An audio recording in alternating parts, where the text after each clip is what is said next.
No one in the UK was prepared for what happened in Rotherham.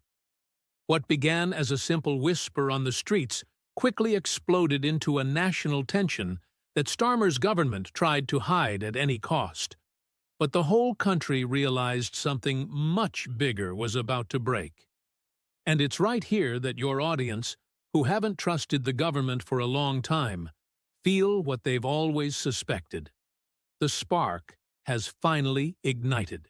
In less than 48 hours, the chaos born of abandonment, complicit silence, and political arrogance turned into a wave that swept through more than 60 cities, uniting exhausted Britons who can no longer bear to see their country handed over, fragmented, and ignored by leaders who live far from reality.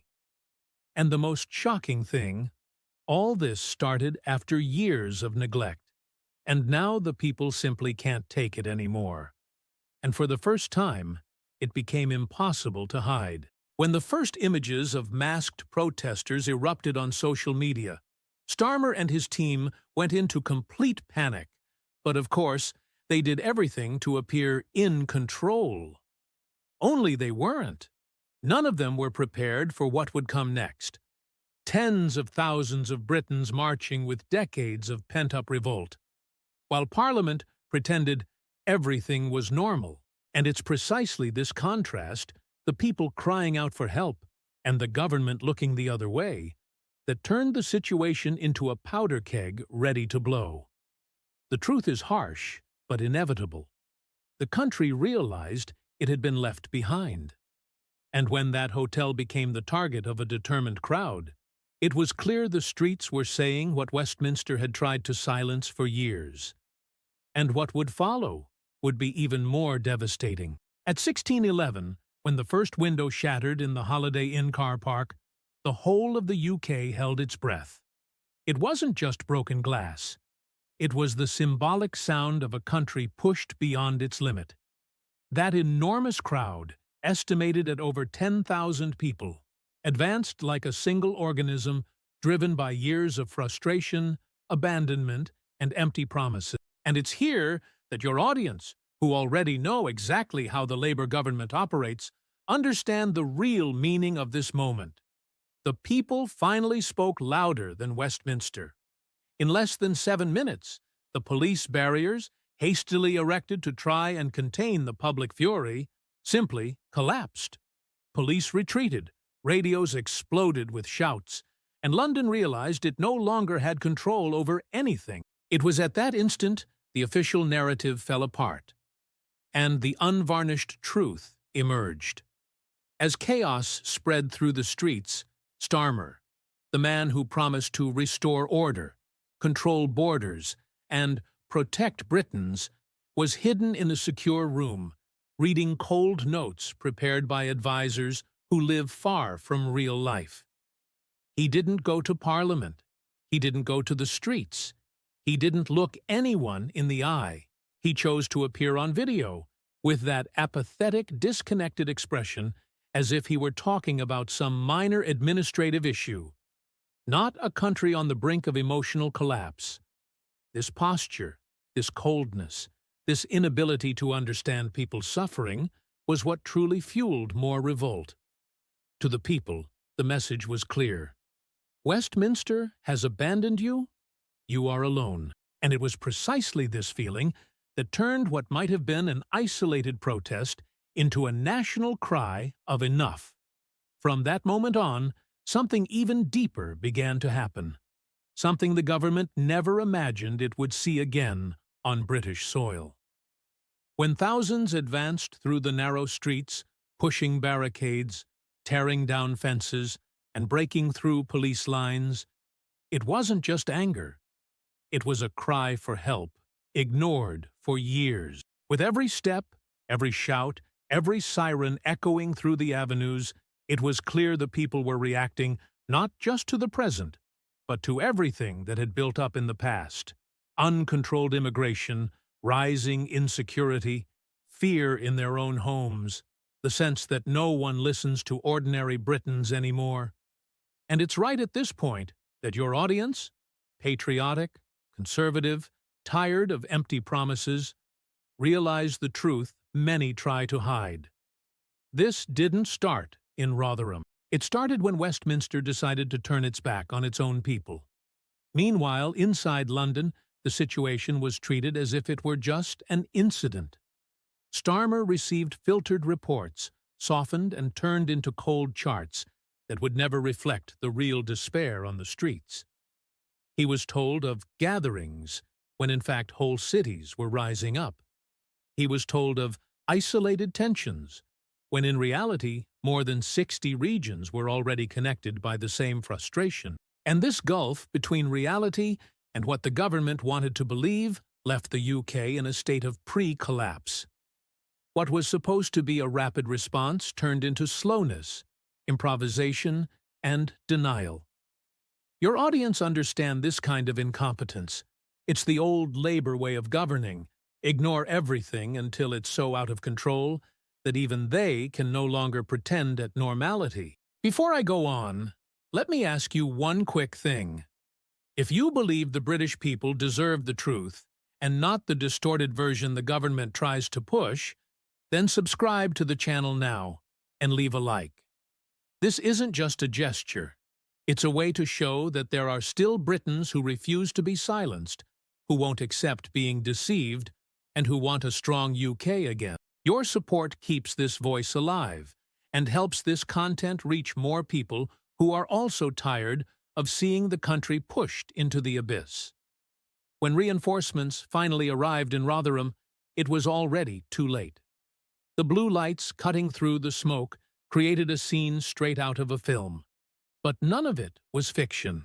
The streets were dominated by a tense silence, broken only by the metallic sound of barricades being dragged and the heavy footsteps of a crowd that had already passed any point of no return. The police tried to set up a second, denser, firmer perimeter, but it was impossible to contain a mass that wasn't there for vandalism, but out of accumulated despair. The face of every Briton in that crowd carried years of swallowed frustration, and this is the detail that grips your audience. They weren't extremist protesters, as the media would later try to paint them. They were ordinary British citizens saying the limit had been crossed long ago. The tension that night could be felt even by those watching from afar. And as it all unfolded, Starmer made the decision that would inflame the country the most. He did not go out in public to see the people's suffering up close. He preferred to stay surrounded by advisors, repeating rehearsed lines, completely disconnected from reality. His statement, cold and empty, gave the impression he was more concerned with his image than with the people. And it's here that your audience feel the true emotional impact. A leader who should be the voice of the nation appears as a mere spectator. This made the whole country realize that Westminster was not living in the same UK that Britons face every day. With every bureaucratic word uttered by Starmer, the distance between London and the people grew. The message was clear. The government is not with you. The government is against you. As night fell, the true scale of the abandonment became evident. The streets of Rotherham, once noisy and full of energy, turned into a scene of anguished silence. Shops hastily boarded up, windows covered with makeshift shutters, families locked inside with the lights off. All of this showed a country that no longer trusted its own government for protection. The most dramatic thing is that, even after all this, Westminster insisted on repeating that order was under control. But those who lived through that night knew this was a blatant lie. The fear was palpable, and the sense of abandonment was total. And it's precisely this point that deeply resonates with your conservative audience. The state that should protect Britons had simply disappeared, leaving the population to fend for itself, while politicians discussed sterile reports in comfortable London offices. The next morning, the hypocrisy became even more evident. The government-aligned media tried to downplay everything, describing the events as localized tensions and controlled disturbances. But the images that went viral online showed a different reality. Buses stopped indefinitely. Supermarkets closing because staff refused to work at night. Entire neighborhoods marked by smoke, debris, and destruction. The authorities released cold numbers. 97 properties affected, millions in damages. But none of these figures captured what really mattered. The people had lost faith in the government. For your audience, who have long followed the failure of the British left's security and immigration policies, this was the final straw. The UK wasn't just scared, it was wounded, and above all, betrayed. In London, however, the political theatre continued. While Rotherham tried to catch its breath after the worst night in its recent history, Downing Street issued calculated statements, carefully crafted to minimize the disaster. Departments received explicit orders to not amplify tensions, as if the mere choice of words could erase what the whole country had just witnessed.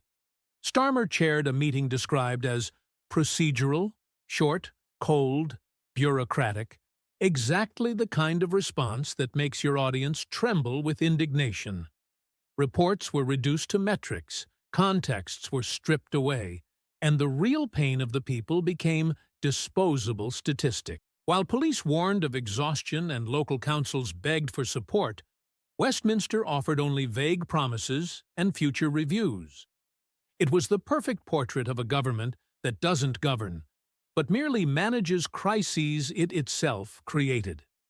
But something even more symbolic began to happen on the second day. Small vigils sprang up spontaneously in neighboring towns. These weren't protests, nor organized demonstrations. They were ordinary Britons, silent, holding candles, looking at the ground as if trying to understand at what point the country had lost its way. This simple yet powerful image spread as a reminder that the shock was not over. And it's right here that your audience feel the emotional weight of the narrative.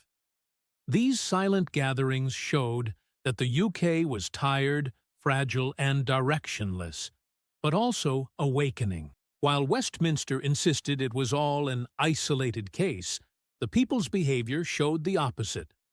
Whole families saying, without uttering a word, this was not an accident. This was years of neglect. The penny had dropped, and London hadn't noticed. And while you're here, tell me in the comments, from which city or country are you watching this video? I really want to know how far this message is reaching, because every point on the map shows we are not alone, and that there are Britons and supporters around the world who still care about what's really happening. So comment below. Where are you watching from now? This helps a lot, and also brings us closer as a community. On the third day, the mood shifted from revolt to introspection. People began to take to the streets again, not to shout, but to understand. Cafes reopened with half their staff, churches put messages of support on their doors, and volunteers, without waiting for any government, swept up glass, cleared debris, and helped neighbors. It was the population doing what Westminster had refused to do: take care of their own country. And this scene, profound and almost painful, touched the hearts of your audience directly. It was as if the community had realized that, in the absence of leadership, all that was left was to trust each other. The most impressive thing was that no one discussed blame. They only talked about the moment they realized Rotherham had made headlines before they understood their own tragedy. The people were making it clear that the crisis was not just physical, but moral. "Let us not lose who we are," read the sheet hanging from a window. And deep down, this phrase was an urgent cry that echoed throughout the UK. And now, as the dust slowly settles, the country faces the question Starmer fears most. What future will the UK choose? After nights of fear, silence, and abandonment, two possibilities emerge. One guided by the fear London tries to impose, and the other by the courage of a people who have finally awoken. The truth the one your audience feel in their bones, is simple. No nation survives without trust, without order, without leaders who truly see their people. And this government, with its neglect masked as competence, allowed an entire city to reach breaking point. Now, the UK must decide whether to continue on the path of fragility and chaos, or to reclaim its identity, its values, and its strength. Because in the end, as Rotherham showed the world, it's not the government that defines the country, it's the people. And when the people speak, no politician can silence them.